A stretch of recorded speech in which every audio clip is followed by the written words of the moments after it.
150 हाय दोस्तों, तो हम लोग रक्षाबंधन के लिए अपने गांव ढौन जा रहे हैं। और रक्षाबंधन पे मैं, मेरी छोटी बहन और मेरी बुआ आई हुई है। और मेरी बुआ को पैदल चलने की आदत नहीं, मेरी बुआ बहुत थक गई है। और हमारे यहाँ को आज गाड़ी नहीं मिली। जैसा कि मैंने आपको पहले ही बताया, हमारे गांव को रोड नहीं है, जिस वजह से हमें पैदल ही जाना पड़ता है। तो इस वजह से, और ये लोग बहुत दूर से आए हैं रक्षाबंधन मनाने के लिए।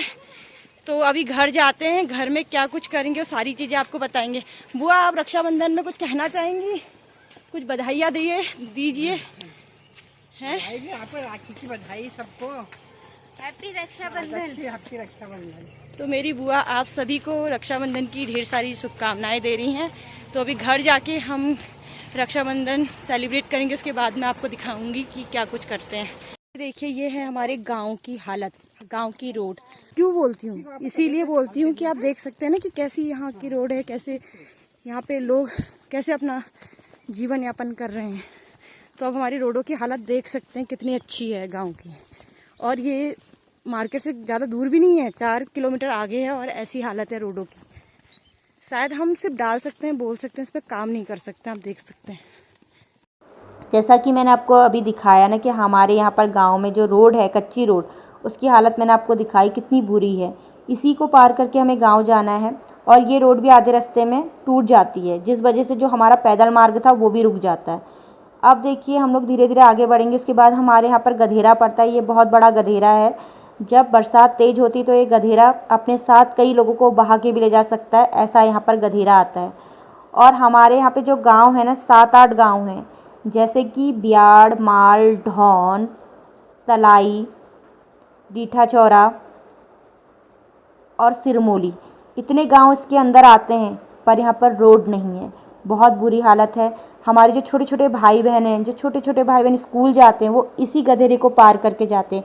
कितने दिन तो ऐसा होता है वो स्कूल भी नहीं जाते। और अगर कोई बीमार भी हो जाता है और अगर बरसात ज़्यादा है तो उसको थोड़ा देर रुकना पड़ेगा कि ये जब तक पानी कम हो, उसके बाद ही हम उसको अस्पताल दिखाने ले जा सकते हैं। हमारे यहाँ पे जो खेती बाड़ी होती है वो भी मार्केट साइड में है। और यहाँ पे जो हमको सब्जी के लिए भी जाना है, सब्जी के लिए भी यहाँ पे दुकानें नहीं है, उसके लिए भी हमें मार्केट साइड ही जाना है।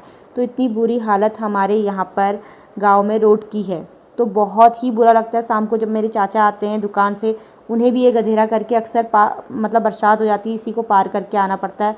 तो हमें बहुत बुरा लगता है, बहुत डर भी लगती है कि कभी पानी का बहाव ज़्यादा ना हो जाए, क्योंकि एक रास्ता ऐसा है ही नहीं जिससे इंसान इधर उधर जा सके। तो बहुत बुरे हाल हैं गांव में रोडों के। और अक्सर गांव में कहा जाता है कि रोड चले गई, हमारे गांव में तो नहीं गई। बहुत ही बुरा लगता है। उसके बाद हम गांव पहुंच चुके थे।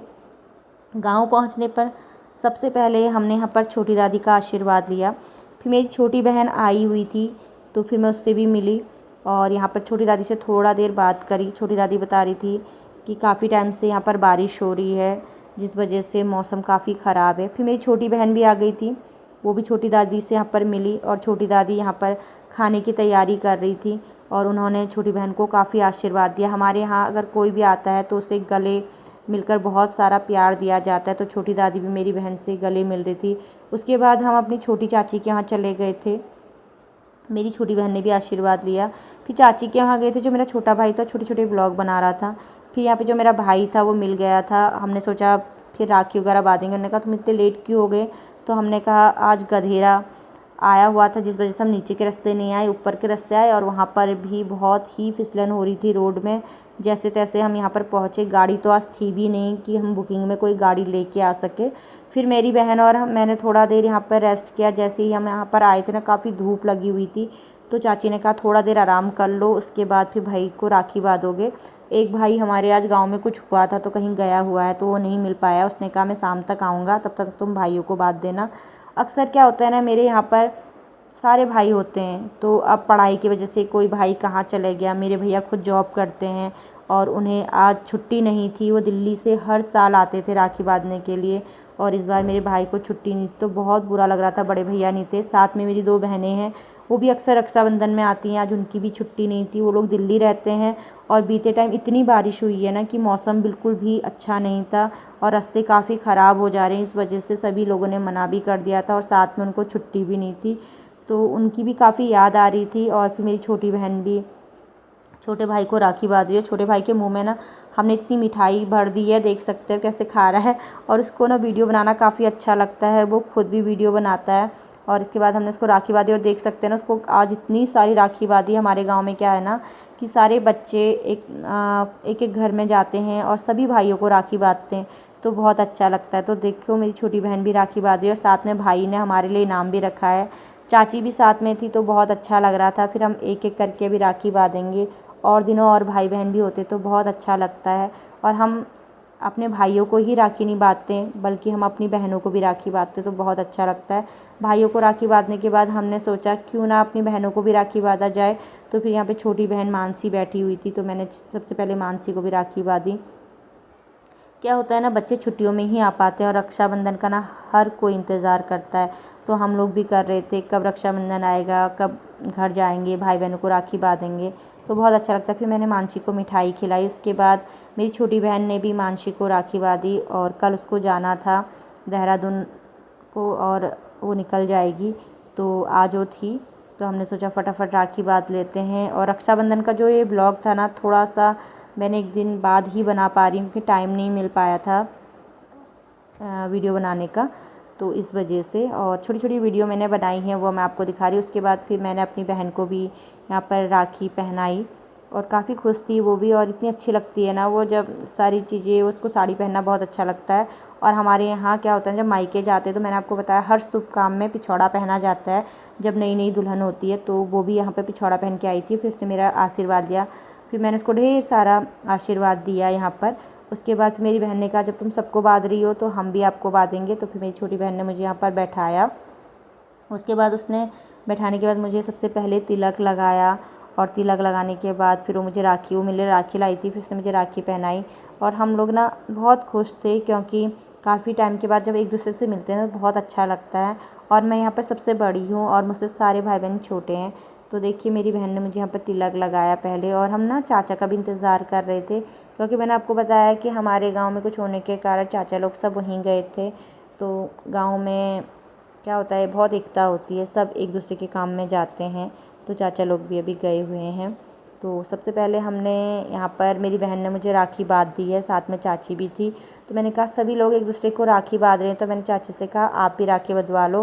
तो चाची ने कहा कि जो राखी होती है तो भाई बहनों को, मैंने कहा ऐसा कुछ नहीं होता है, आपके हाथ में राखी नहीं बंधी है। तो फिर मैंने चाची को भी बांधी और ये देखिए मेरी बहन ने तो मुझे बांध ली थी। उसके बाद फिर मैंने यहाँ पर अपनी चाची को बैठाया, चाची को तिलक वगैरह लगाया और फिर उनके हाथ में राखी बांधी। और आज चाची ने ना ढेर सारा खाना बनाया था टेस्टी टेस्टी सा। उसके बाद चाची ने कहा फटाफट राखी बांधो क्योंकि मेरी बहन की शादी की जो एल्बम है, तो एल्बम तो नहीं आई, कैसेट आ चुकी थी। तो हमने सोचा कि क्यों ना इस टीवी पर बहन की शादी की जो इतनी भी वीडियो है सब देखी जाए। तो चाची ने कहा इसके लिए तुम्हें फटाफट सारे काम करने पड़ेंगे। तो हमने सोचा सबसे पहले राखी वगैरह बांध लेते हैं और उसके बाद फिर हम वीडियो देखेंगे। तो साथ में ना मैं काली माँ के लिए भी राखी लेके आई थी, तो मैंने यहाँ पे मंदिर के यहाँ पर गई और फिर मैं माँ काली के मंदिर में गई और माँ काली का आशीर्वाद लिया। उसके बाद मैं माँ काली के लिए राखी लेके आई थी, तो मैंने उनको राखी भी बांधी। सबसे पहले मैंने उनको तिलक लगाया, उसके बाद उनके हाथ में राखी बांधी, दिया बत्ती करी। और जब मैं यहाँ पे दिया बत्ती कर रही थी ना तो मुझे अपनी दादी की बहुत याद आई। मेरी दादी अक्सर मंदिर में दिया बत्ती किया करती थी, तो उनकी बहुत याद आ रही थी अभी। तो मैंने भी यहाँ पर दिया बत्ती कर ली है माँ काली के सामने। हमारे यहाँ पे जो माँ काली हैं वो साक्षात विराजमान है, अपनी कृपा दृष्टि वो हम पर हमेशा बनाए रखती है। उसके बाद राखी में हम लोगों ने कुछ फ़ोटो ली हैं, तो वो भी मैं आपको दिखाना चाहूँगी। ये सारी फ़ोटो हमने राखी में ली थी सभी भाई बहनों ने। बहुत अच्छा लगता है जब सभी लोग साथ में हो। उसके बाद देखिए बिल्ली यहाँ पर बाहर से बैठी हुई थी और मेरा भाई मुझे चिढ़ा रहा था।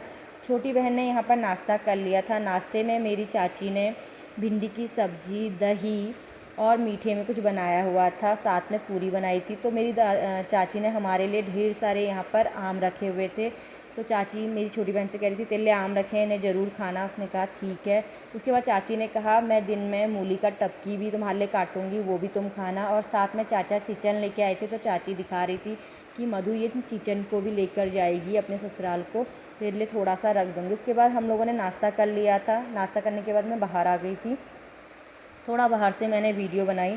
फिर हमने सोचा चलो थोड़ा सा गांव में घूम लिया जाए। जब मैंने सामने देखा ना, दादी ने यहाँ पर ढेर सारी सब्ज़ी लगाई थी, जैसे करेला हो गया, पिनालू हो गया, भिंडी हो गई और बैगन हो गया। दादी अक्सर जब भी कुछ चीज़ बोती है ना, उनके हाथ से बहुत अच्छी सब्ज़ी होती हैं, और दादी ने यहाँ पर सब्जियां बोई थी, छोटी दादी ने। उसके बाद मेरे भाई ने कहा, यार दीदी मैं आम लेके आया हूँ, क्या आप आम खाओगी? मैंने कहा हाँ। तो उसने मुझे आम दिए, फिर मैंने आम काटे और फिर मैंने ढेर सारे यहाँ पर आम खाए। आम मुझे बहुत पसंद है, अगर कभी मुझे आम मिल जाए तो मैं कभी नहीं छोड़ती हूँ। और उसके बाद मेरा जो छोटा भाई था वो बुआ को नाश्ता देने के लिए चला गया था, क्योंकि चाची ने कहा नाश्ता जल्दी से कर लेते हैं, उसके बाद मेरी बहन की शादी की कैसेट देखेंगे। और कैसेट देखते समय टाइम कहाँ चला जाता है पता भी नहीं चलता, क्योंकि हमें शाम को फिर से चौखुटिया जाना था। तो चाची ने कहा हर काम को जल्दी जल्दी करते हैं, दिन में मैं तुम्हारे लिए खाना बना दूँगी और खाने में दाल झोली और चावल बनाऊँगी। हमने कहा चलो ठीक है। उसके बाद सभी लोग इधर उधर घूमने लगे, तो हम लोग भी घूमने लगे। जब मैं नीचे को गई तो मैंने देखा बड़ी चाची ढेर सारे मक्के लेके आ रही थी। तो चाची ने कहा इस बार मक्के तो हो रहे हैं, इनके अंदर दाने ही नहीं हैं। और सच में ऐसा हुआ, चाची ने हमें 2-3 मक्के खिलाए थे, उसके अंदर दाने बिल्कुल भी नहीं थे। उसके बाद मैं, मेरी बहन और मेरा भाई ऐसे ही गांव में घूमने लगे। और देखिए हमारे गांव में बहुत सारी चौलाई हुई है, जो इसे चूआ भी कहते हैं। और इसका यूज़ ना कब होता है, जब शिवरात्रि होती है, तो उसमें ना लड्डू बनाए जाते हैं शिव जी के लिए, तब हम इस चौलाई का यूज़ करते हैं। और मुझे ना बहुत सारी धूप लग रही थी, तो मैं तो एक क्या कहते हैं छाता लेके चले गई थी नीचे को। और ये लोग यहाँ पर वीडियो वगैरह बना रहे थे, तो मैं भी इधर उधर घूमने लगी और साथ में वीडियोस बनाने लगी। बहुत अच्छा लगता है। जब हम बचपन में छोटे छोटे थे ना, तो हम पूरे गांव में घूमा करते थे। और हमें क्या होता था ना, जाड़ों की छुट्टियां पड़ी रहती थी, क्योंकि हम रानीखेत में पढ़ते थे। तो हमारे यहाँ पर दिसंबर से लेके फरवरी तक हमें छुट्टी पड़ी रहती थी, तो हम गाँव में घूमते रहते थे, खूब सारा नींबू बनाते थे। साथ में सारे बच्चे थे, हमारे साथ के जितने बच्चे हैं आज यहाँ पर हैं नहीं, सब लोग अलग अलग जगह चले गए हैं, तो उनकी बहुत याद आती है। बहुत खेलते थे, रात को नींबू बनाया करते थे, और जब शैतानियाँ करते थे खूब कूटा करते थे, तो वो सारी चीज़ें याद भी आ रही थी। और साथ में हम यहाँ पर गांव में ऐसे ही घूमने लगे। और आज मौसम ना थोड़ा ख़राब सा था, कभी बारिश हो रही थी, कभी धूप हो रही थी, तो इसी वजह से हम लोगों ने सोचा थोड़ा सा घूम लेते हैं। जब मैं अंदर आई तो मैंने देखा कि यहाँ पर जिम्मी बैठा हुआ आराम से सोया था, तो मैंने जिम्मी को परेशान नहीं किया, मैंने कहा अपने आप सोता है। उसके बाद मैं यहाँ वहाँ घूमने लगी। और देखिए आज गांव का मौसम बहुत अच्छा हुआ है। और यहाँ पर चाचा चाची लोग इस बीच दिल्ली गए हुए थे किसी काम से, तो चाची लोग नहीं थे, उनकी भी काफ़ी याद आ रही थी बड़े चाचा लोगों की। और साथ में मेरी चाची ने यहाँ पर देखिए बहुत सारी सब्जी बोई हुई है, और मैंने यहाँ पे कुछ वीडियोस भी ली। उसके बाद ना हम ऊपर चले गए थे, और जो मेरी बहन थी ना बिल्ली को परेशान कर रही थी, और उसको करके वो मतलब बिल्ली उसको डरा रही थी, और कह रही थी ना ये बिल्ली काटने आ जाती है अगर मैं इसको परेशान करती। तो मैंने कहा तो उसको परेशान क्यों करी, कह बहुत मज़ा आता है। देखो आराम से वहाँ पर सो गई थी। तो क्या था ना, जब बिल्ली को मानसी परेशान करी थी तो उसको पंजा मार रही थी, और ये यहीं पर रहती है दिन भर, और यहीं पर इसको चाची लोग दूध वगैरह देते हैं। जब वैसे ये बिल्ली हमारी नहीं है, हमारे गांव में किसी की है, लेकिन फिर भी ये यहीं रहती है। और हमारे यहाँ पर देखिए कितनी सारी सब्ज़ी लगी, मैंने आपको दिखाया। और यहाँ पे ये पत्ता कितना बड़ा हुआ है पिनालू का, यहाँ पर भी हमने बहुत सारी फ़ोटो ली। फिर मैंने यहाँ गई तो मैंने देखा कि चाची ने लकड़ी वगैरह सुखाई थी। फिर बुआ चाचा को यहाँ पर राखी बांधने लगी, और राखी बांधने के बाद फिर मेरे छोटे चाचा भी आ गए थे, तो छोटे चाचा को भी बुआ ने यहाँ पर राखी बांध ली है। उसके बाद हम लोग खाना वगैरह खाएंगे, क्योंकि चाचा थोड़ा लेट हो गए थे, तो बुआ ने यहाँ पर राखी बांध ली। और मेरी बुआ ना अक्सर जब राखी होती है तो रानीखेत से आती हैं, और हमेशा आती हैं, तो बहुत अच्छा लगता है। और मेरी बुआ जो हैं घर की सबसे बड़ी हैं, अक्सर वो त्योहार त्योहारों में आती है, तो हमें भी बहुत अच्छा लगता है। तो छोटे चाचा को राखी बांध दी थी। फिर छोटे चाचा ने ना बुआ के लिए कुछ इनाम रखा हुआ था, तो दे रहे थे, बुआ मना करी थी नहीं। तो चाचा ने कहा जो राखी होती है ना उसमें बहनों को कुछ ना कुछ देना चाहिए, ये तो तुम्हारा नेक बनता ही है। फिर हमारा भी भाई आ गया था छोटू सा, आज वो दिन भर कहीं गया हुआ था किसी काम से, मैंने बताया ना गांव में कुछ हुआ है, तो वहीं गया हुआ था। तो उसके बाद मैंने उसको राखी बांधी। कब से सुबह से इसका इंतज़ार कर रहे थे, लेकिन वो अभी आ पाया। तो हम लोगों ने सबसे पहले उसको राखी वगैरह बांधी। मैंने कहा तू नहा धो के आना, तब मैं तुझे राखी बांधूँगी। फिर नहा धो के आया, फिर सबसे पहले मैंने ही सूजल को राखी बांधी है। और कह रहा था तुम तो मेरी ऐसी ही वीडियो बना दे रहे हो, मैं तो ऐसे आया। मैंने कहा तो बहुत अच्छा लग रहा है। फिर मैंने उसको राखी वगैरह बांध ली थी, साथ में सभी लोगों ने बांधनी थी, हम 3 बहनों ने, तो सभी लोग इंतज़ार कर रहे थे सुबह से उसका। और फिर मेरी छोटी बहन ने भी भाई के हाथ में राखी बांध दी थी, आरती वगैरह की, टीका लगाया, राखी बांधी। उसके बाद साथ में ना हम अपनी छोटी बहन की शादी की वीडियोस भी यहाँ पर देख रहे थे, तो बहुत मज़ा आ रहा था। हम एक दूसरे को चिढ़ा रहे थे क्योंकि जो मेरे भाई थे ना, वो विदाई के समय इतना रो रहे थे, इतना रो रहे, तो इतनी हंसी आने लग गई थी। छोटा जो सबसे छोटा था वैभव, वो इतना रो गया, तो हम उसकी मजाक बनाते, तो बार बार बाहर चला जा रहा था, कहता तुम लोग मेरी क्यों मजाक बना रहे हो। फिर हमने ना कुछ फ़ोटोज़ भी ली थी, यहाँ पे देखिए हम सभी भाई बहनों ने यहाँ पे फ़ोटो ले ली है, बहुत अच्छा लग रहा था। फिर हो चला था, हमने पूरी कैसेट देख ली थी, हमें 6 बज गया था। उसके बाद हो चला था हमारे घर जाने का समय, और ये देखिए ना गधेरे में कितना पानी हुआ है। अगर जब ज़्यादा बारिश होती है पूरा गधेरा आता है और बहुत डर लगती है। तो चाचा हमें छोड़ने आए थे, और अक्सर आप मुझसे कहते हैं ना कि हम जिम्मी को नहीं छोड़ते, तो देखिए शाम को हम जिम्मी को घुमाने ज़रूर ले जाते हैं चाचा लोग। और वो क्या होता है ना, जब हम लोग कहीं जाते हैं तो वो हमें छोड़ने ज़रूर आता है नीचे तक, और अभी जिम्मी हमें छोड़ने आया है। और जिम्मी इतना प्यारा सा छोटू सा है ना, तो उसको देखकर बहुत अच्छा लगता है देखिए। और वो ना बिल्कुल किसी को परेशान भी नहीं करता। थोड़ा सा उसकी एज हो गई है, उसे 9 साल हो गए हमारे घर में, तो क्या होता है ना पहचान नहीं पाता, इस वजह से ना लोगों को अब काटने लग गया, तो हम तब उसे थोड़ा सा बांधे रखते हैं, और लगता भी नहीं है कि वो इतने एज का हो गया है, और बहुत अच्छा है। उसके बाद हम लोग यहाँ पर गधेरे में पहुँच चुके थे, क्योंकि घर भी जाना था, हमें 6 बज चुके थे। फिर चाचा ने हमारे लिए गाड़ी कर ली थी, क्योंकि शाम को थोड़ा मौसम ठीक था। और क्या होता है ना, फिर भी हमें थोड़ा सा गधेरा पार करके आना पड़ता है मंदिर तक, क्योंकि आधे जगह से क्या है ना, रास्ता टूट चुका है। उसे टूटे हुए 2.5 साल हो गए हैं, लेकिन उसमें कोई काम नहीं किया गया, वो जस का तस वहाँ पर है। और उस वजह से लोगों की जो घर है ना, उनको भी खतरा है, क्योंकि मिट्टी खिसकने लग गई है, पर अभी तक उसमें कुछ भी काम नहीं हुआ है। उसके बाद हम यहाँ पर मंदिर में पहुँच चुके थे। ये भूम्य देवता का मंदिर है, तो हमने यहाँ पर भूम्य देव के मंदिर में सबसे पहले गए, फिर भूम्य देव का आशीर्वाद लिया। और यहाँ पे फिर चाचा भी गाड़ी वाले का वेट कर रहे थे, उसे कॉल करते, और देखो जिम्मी इधर उधर घूम रहा है। फिर बुआ लोग भी आ गए थे, मैंने बुआ लोगों के साथ कुछ फ़ोटोज़ ली है चाचा की। फिर हो चला था हमारे घर जाने का समय। आप ज़रूर बताना ये ब्लॉग आपको कैसा लगा। नेक्स्ट ब्लॉग में फिर मिलते हैं। आप सभी को रक्षाबंधन की ढेर सारी शुभकामनाएं। Bye bye.